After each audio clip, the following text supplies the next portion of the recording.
Boa noite, graça e paz. Hoje iremos falar sobre o seguinte tema: plantando hoje para colher amanhã. Está baseado nas bem-aventuranças. Mateus capítulo 5.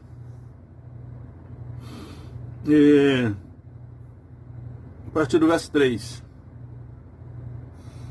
E diz o seguinte: bem-aventurados os pobres de espírito, porque deles é o reino dos céus. Vamos entender aqui, né? Bem-aventurados, felizes, bem-aventurados, felizes os pobres de espírito. E não diz somente os pobres, né? Aqui é pobre de espírito. Não diz também que é pobres de corpo, nem mesmo de alma, mas de espírito. Então, estudando essa expressão, me ocorre que o significado realmente é humildes, né? Ainda que alguns comentaristas discordem, mas eu não vejo outra maneira de entender esta expressão, bem-aventurados pobres de espírito, do que entender que significa humilde.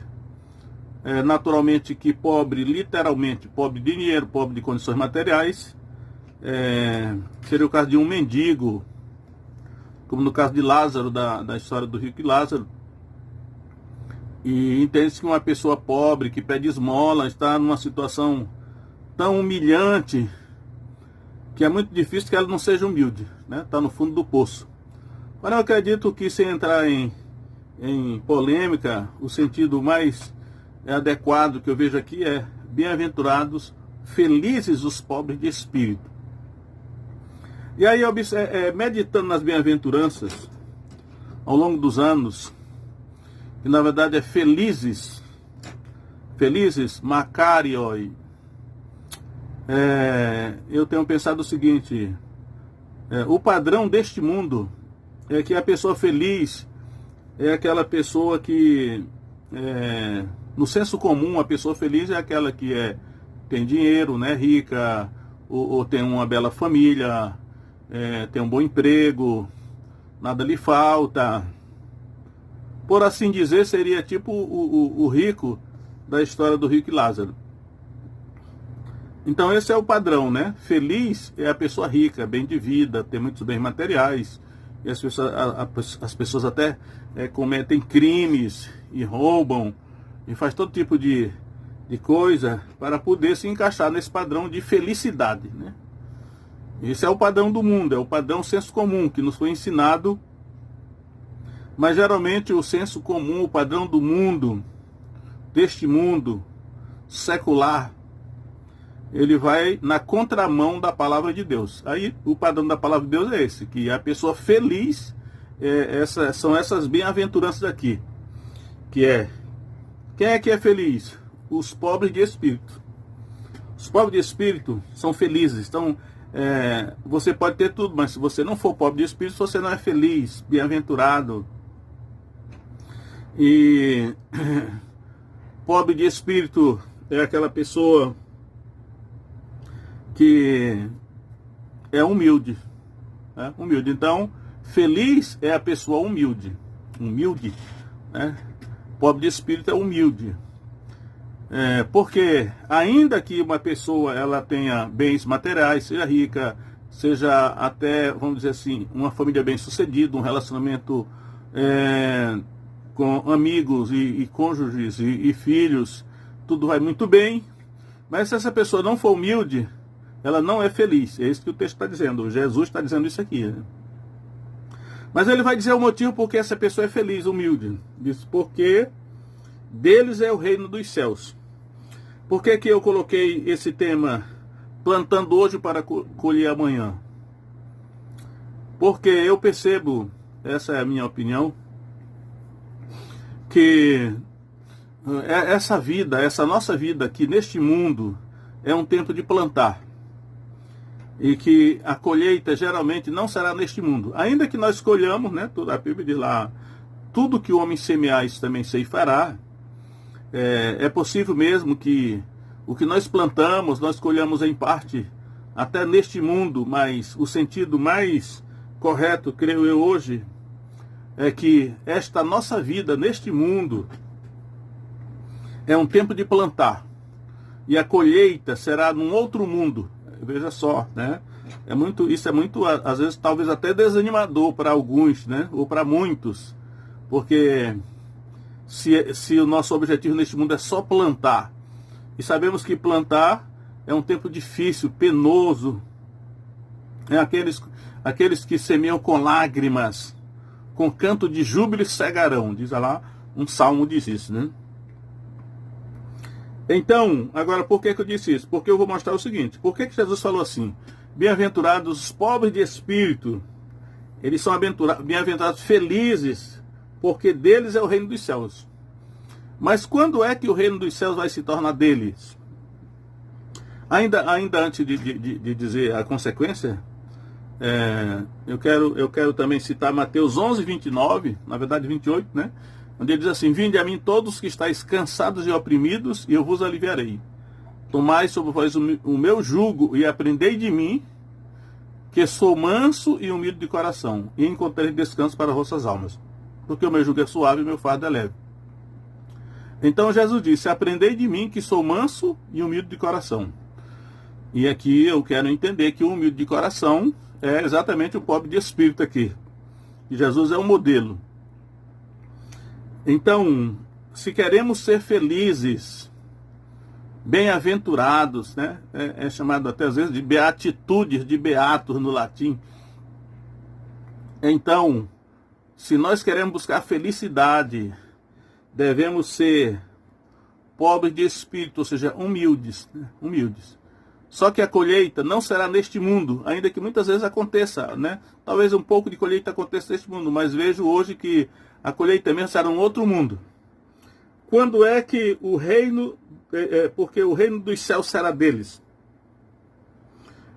Em Mateus 25, ainda você vê que ainda no Evangelho de Mateus 25, 34, quando Jesus vier, ele vai dizer essas palavras para esses aqui que foram humildes de espírito, né? Diz assim: então dirá o rei aos que estiverem à sua direita: vinde, benditos de meu Pai, possuí por herança o reino que vos está preparado desde a fundação do mundo. Possuí por herança o reino que vos está preparado desde a fundação do mundo. Então, eu vejo aqui então que é nesse momento, né? Ele fala lá o reino dos céus, e aqui Jesus está então empossando os discípulos na posse do reino dos céus. Mateus usou a expressão reino dos céus, mas é a mesma coisa que reino de Deus. Porque Mateus, escrevendo para os judeus, evita usar o nome Deus, né? Para usar céus, para não escandalizar os judeus, talvez.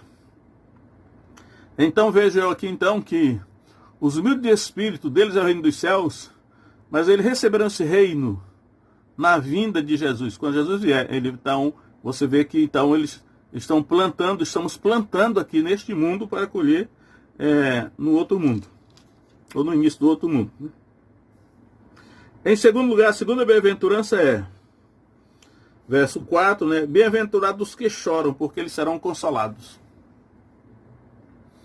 É claro que neste mundo há muitas lágrimas e há muitos motivos para chorar, né? Vários exemplos na Bíblia, nos dois testamentos, de pessoas chorando por causa do sofrimento, morte, tanta coisa leva as pessoas a chorar. Mas Jesus está dizendo aqui, e é um negócio assim, paradoxal, né? De que felizes são os que choram, porque na nossa mentalidade natural, né? O padrão deste mundo felizes são os que riem, os que gargalham, né? Porque parece que é uma contradição, né? Mas Jesus está dizendo que felizes são os que choram. E aí os que choram, né? Então, esse negócio do choram aqui, eu quero até fazer umas citações ainda em Mateus, lá pelo capítulo 24 de Mateus, os que choram, porque eles serão consolados, né? Mas eu quero mostrar aqui que os que choram neste mundo ainda poderão continuar chorando no outro mundo. Então, Mateus 24, 51, que é o último versículo do capítulo, diz assim. Eu vou começar no versículo 50, diz assim: virá o Senhor daquele servo num dia em que não o espera e a hora em que ele não sabe, e separá-lo-á e destinará a sua parte com os hipócritas, e ali haverá pranto e ranger de dentes, ou choro e ranger de dentes. Então já vemos aqui que bem-aventurados que choram, porque eles serão consolados. Mas nesse caso aqui, esses servos aqui que não se prepararam e não estavam preparados quando o Senhor vier, eles continuarão chorando ou pranteando, né? Ali haverá pranto e ranger de dentes, que é o castigo eterno, o tormento eterno, é o lugar de perdição eterna, que é o inferno. Essas pessoas não serão consoladas, né? Pelo contrário, serão atormentadas e continuarão chorando e o ranger de dentes, porque não haverá consolo para essas.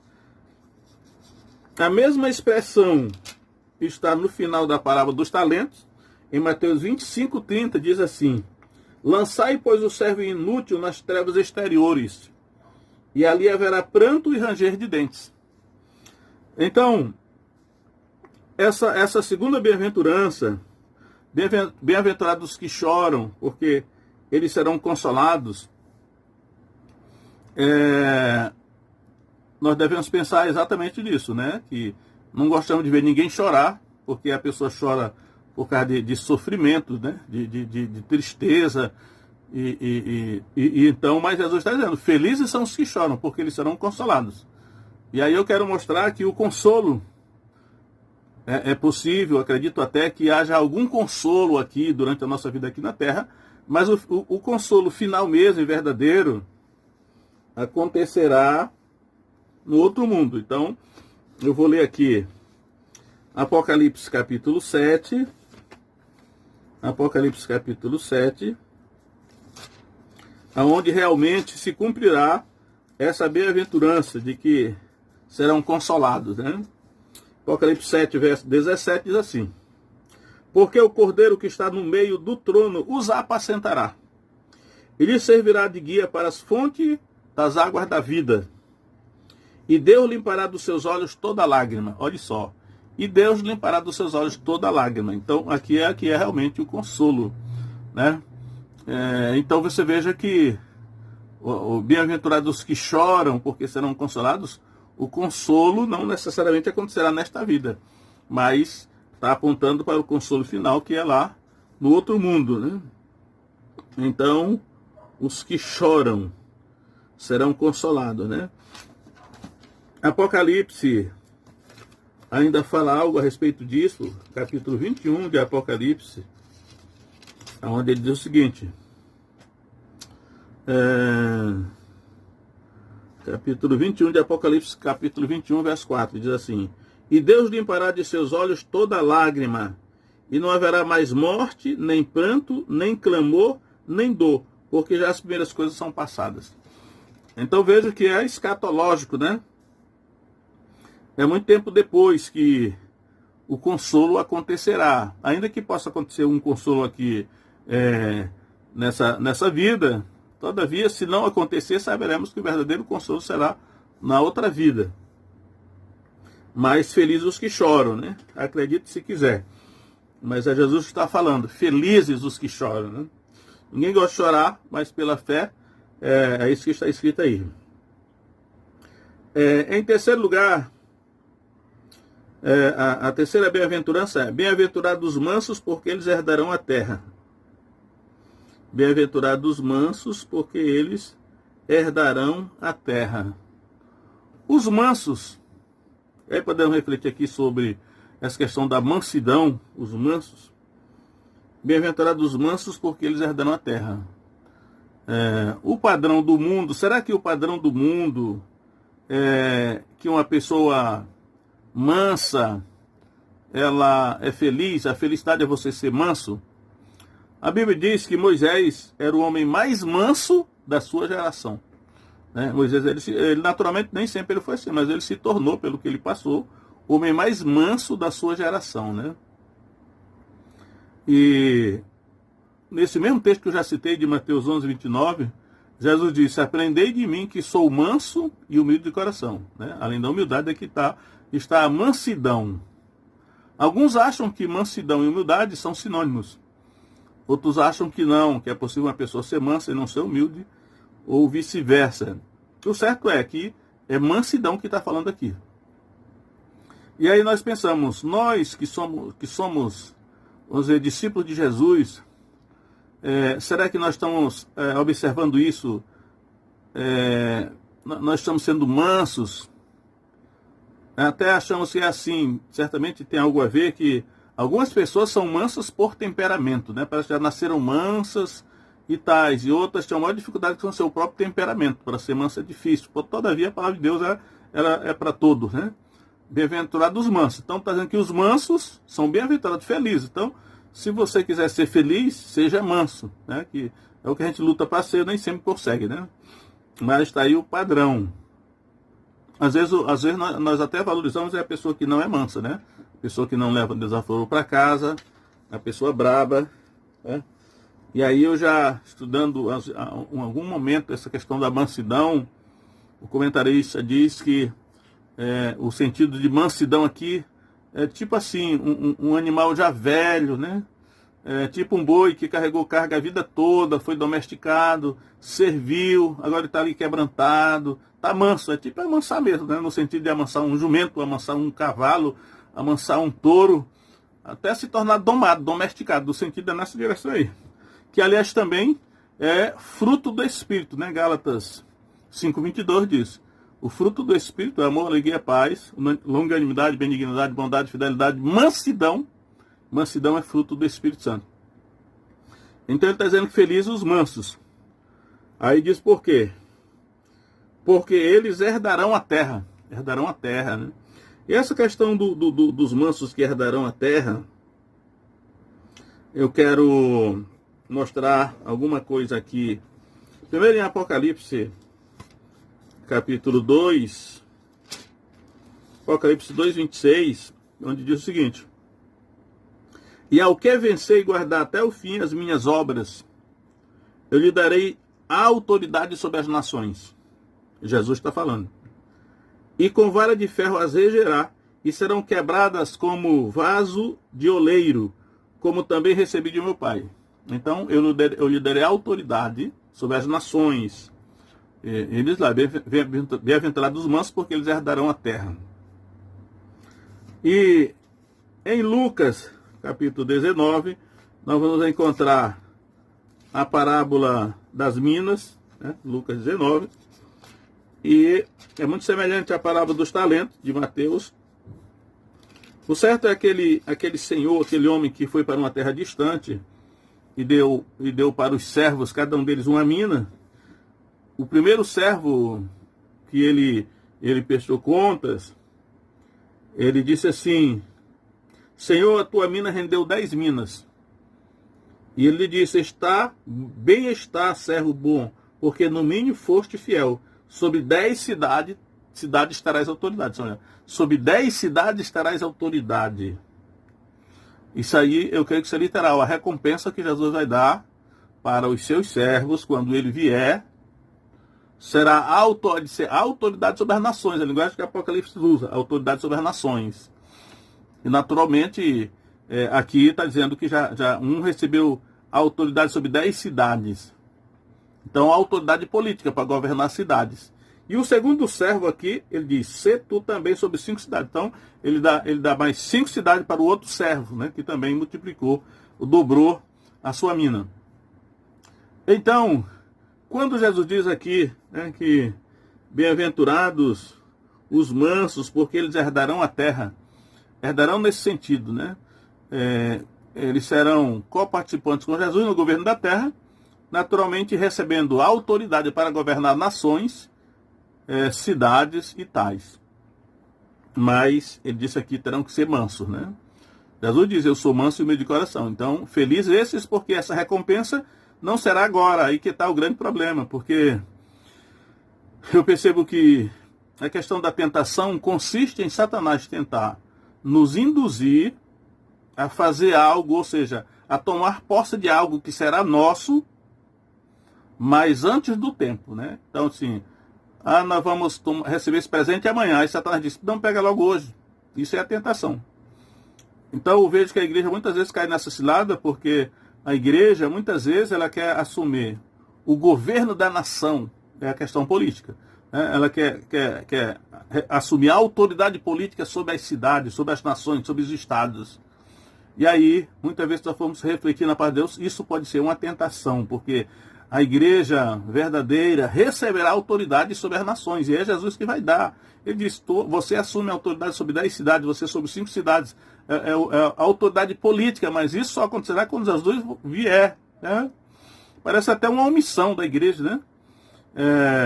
Vendo tanto sofrimento, tanta roubalheira, tanta corrupção no governo das nações, das cidades, e a igreja não tentar fazer alguma coisa. Porém, tem que ter cuidado, porque pode ser uma cilada de estar querendo tomar posse das nações antes da hora, né?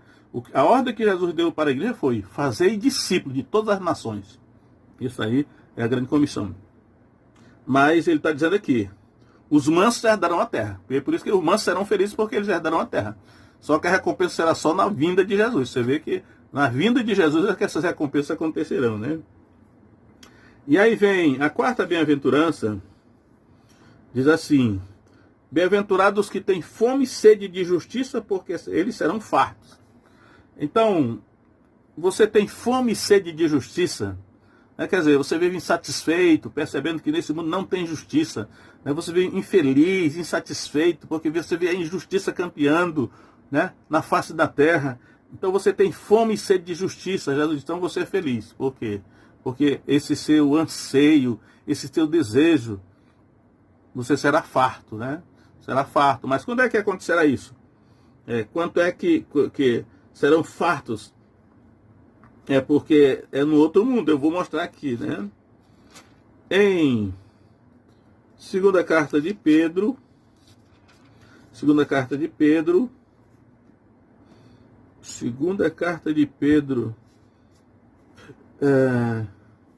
aqui eu tô,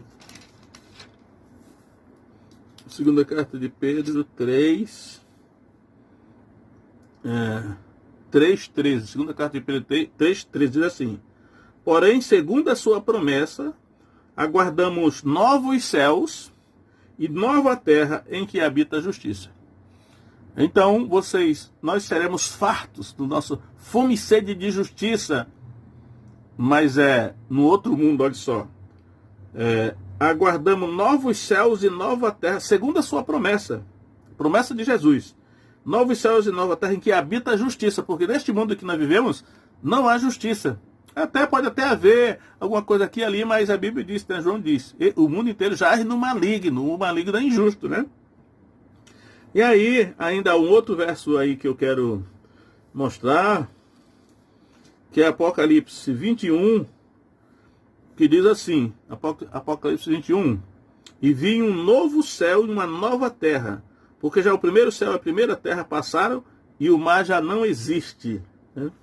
E o mar já não existe. E no verso 5, e o que estava sentado sobre o trono disse: eis que faço nova todas as coisas. Então, enquanto estivermos neste mundo, nós vamos ver realmente injustiça. E às vezes as pessoas falam assim, né? É claro que justiça com as próprias mãos dá vontade de fazer, com tanta injustiça que acontece. Porém, Jesus está dizendo: felizes os que têm fome e sede de justiça, porque serão fartos. Ainda que não neste mundo vai chegar o dia em que a justiça será feita. É o que ele está dizendo aqui. Então, por isso eu digo, plantando hoje para colher amanhã, é que essa nossa vida aqui é uma época de plantação. A colheita geralmente não será neste mundo, ainda que possa haver alguma, né? Mas a verdadeira colheita será no outro mundo, ou no próximo vindo, ou quando Jesus vier. Né? Então, a quinta bem-aventurança, bem-aventurados os misericordiosos, porque eles alcançarão misericórdia. Bem-aventurados os misericordiosos, porque eles alcançarão misericórdia, né? Essa questão da misericórdia, ela é muito enfatizada, eu percebo, nos evangelhos. Jesus, ele deplora a falta de misericórdia, a falta de compaixão. Os evangelhos geralmente enfatizam muito isso, né? A falta de piedade, de misericórdia, de compaixão de um ser humano para com o outro. Por isso que eu quero citar Mateus 9,13, onde ele diz assim: Ide, porém, e aprendei o que significa: misericórdia quero e não sacrifício, porque eu não vim chamar os justos, mas os pecadores ao arrependimento. E no mesmo evangelho de Mateus 12,7, ele vai dizer o seguinte: Mas se vós soubesses o que significa misericórdia quero e não sacrifício, não condenarias os inocentes. Então, bem-aventurados misericordiosos, porque alcançarão misericórdia. Por que alcançarão misericórdia?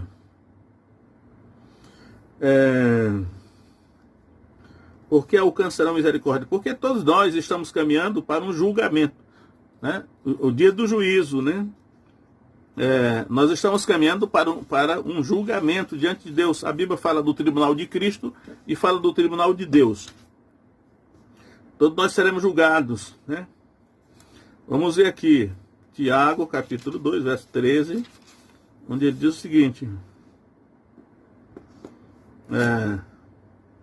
Porque o juízo será sem misericórdia sobre aquele que não fez misericórdia. A misericórdia triunfa sobre o juízo. Então, bem-aventurados misericordiosos, né? E ainda em Apocalipse capítulo 20, ele vai dizer o seguinte, verso 11: Vi um grande trono branco, e o que estava sentado sobre ele, de cuja presença fugiu a terra e o céu, e não se achou lugar para eles.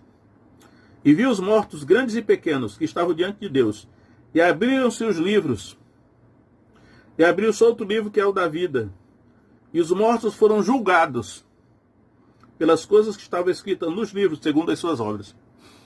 Então,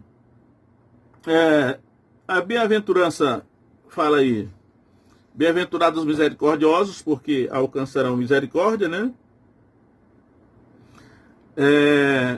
Que Jesus está falando aí. Misericórdia, ter compaixão do seu semelhante, né? E aí a alternativa é ser a crueldade, né? A crueldade, a indiferença, né? Para com a situação das outras pessoas. Por isso Jesus está dizendo: bem-aventurados misericordiosos, porque os que tiverem misericórdia dos outros, eles também alcançarão misericórdia diante de Deus, né? É claro que Deus, ele é juiz, e Jesus disse, né, da maneira como nós tratamos os outros, Deus nos tratará. Se tivéssemos isso sempre em mente, nós teríamos muito cuidado, né, ao tratar com crueldade, indiferença os outros seres humanos, né? Então, porque quando estivermos diante do juízo para sermos julgados por Deus, isso vai ser levado em consideração. Como foi que Jesus disse, né? E de aprender o que significa misericórdia quer e não sacrifício. Eu acho que é Oséias 6,6 que ele está citando o livro do profeta Oséias.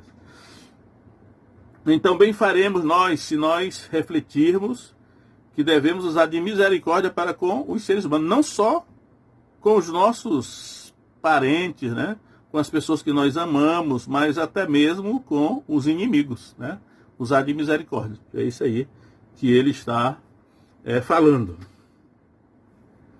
E ele diz aí: porque alcançarão misericórdia, né? Deus tanto pode usar de misericórdia conosco aqui mesmo, no aqui e agora, na nossa vida diária, como no dia do juízo, né? E Deus é juiz, ele está acompanhando o tempo todo a nossa trajetória. Então, feliz as pessoas misericordiosas. Tá? Viu aquela pessoa tão misericordiosa, né? Então ela é feliz. Por isso que ele está dizendo aí. A outra bem-aventurança: bem-aventurados limpos de coração, porque eles verão a Deus. Limpos de coração são felizes. E aí Mateus e Marcos dizem, Jesus fala que é do coração do ser humano que procede os maus pensamentos, né? Os homicídios, roubos, adultérios, todo tipo de má conduta, de pecado, eles procedem do coração, estão dentro do coração. E o coração humano precisa ser limpo, né? Ou limpo ou puro, a expressão que são sinônimos.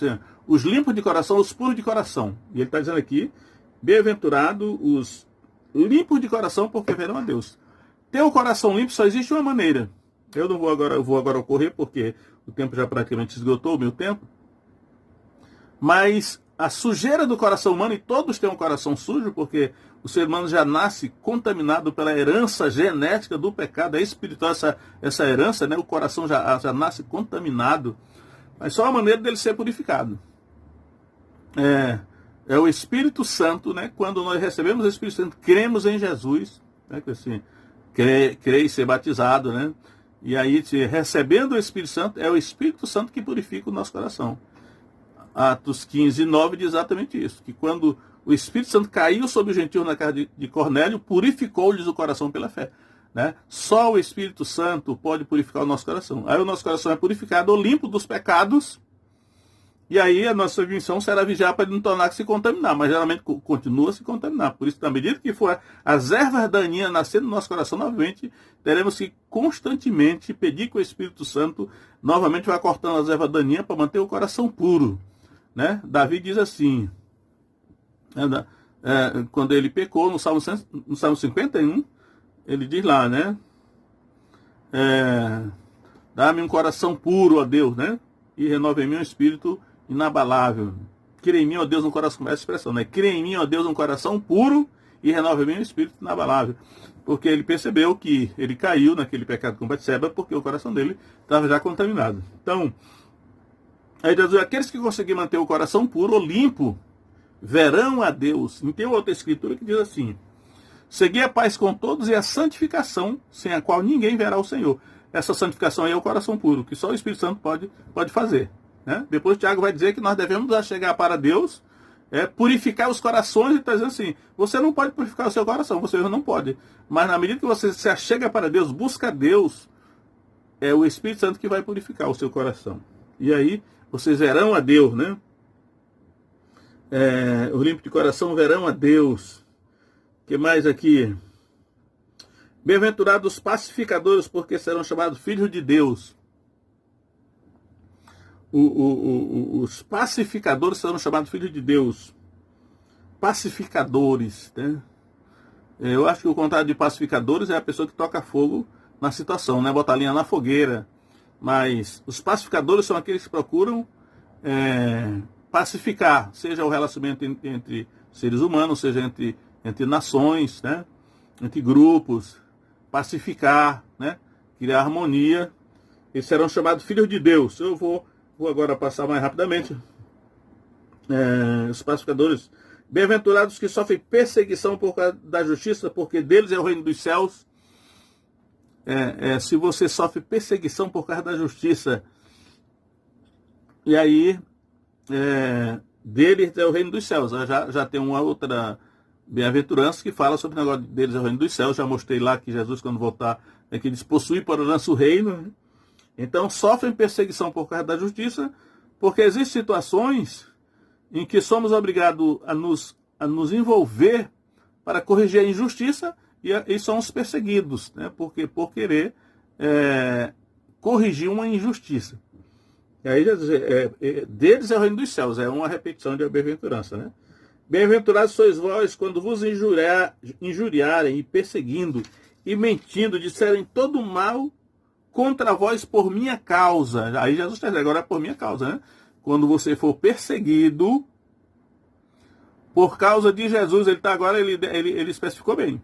Quando vocês sofrerem todo tipo de perseguição, mentira, calúnia, perseguição, por causa de Jesus. É por causa de Jesus. Naquele outro era por causa da justiça. Agora é por causa de Jesus. Ele diz aqui: exultai e alegrai-vos, porque é grande o vosso galardão nos céus, porque assim perseguiram os profetas que foram antes de vós. Então, no geral, eu quero deixar essa mensagem aí, que me chamou a atenção isso, né? Que a nossa conduta neste mundo é uma semeadura, né? Aqui, a nossa vida neste mundo é um tempo de plantar. E nem sempre a colheita será neste mundo, né? Na verdade, a colheita será no próximo mundo. Ou quando Jesus vier, né? Há vários indícios de que quando Jesus vier, é que ele vai dar recompensa.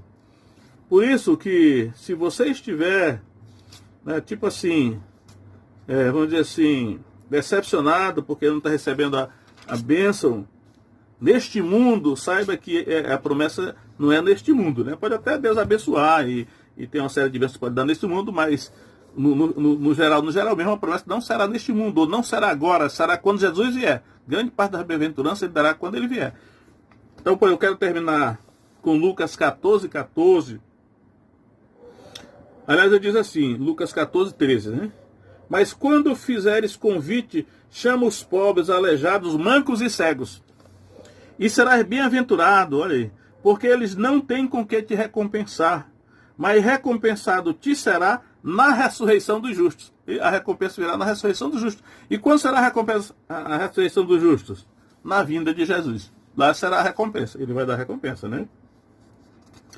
Ainda, para finalizar mesmo, em Lucas 16, tem uma palavra aqui, né? Na história do rico e Lázaro, em Lucas 16, 25, né? Que diz exatamente isso, olha só. Disse, porém, Abraão, filho, lembra-te de que recebeste os teus bens em tua vida. Ele era rico, né? E Lázaro somente males. Agora este é consolado e tu atormentado. É aquela questão do choro e ranger de dentes. Então, a vida de Lázaro aqui na terra foi sofrimento. Mas quando foi para o lado de lá, né, ele faleceu, ele foi consolado lá no seio de Abraão, enquanto que o rico viveu aqui como quis, né, seguindo o padrão de felicidade deste mundo, do lado de lá ele foi atormentado.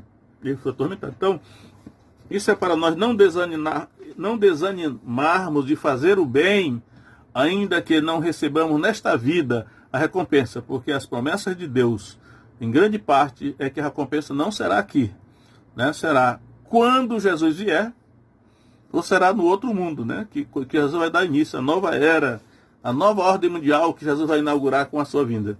Lá será a recompensa. Então, não vamos desistir, né?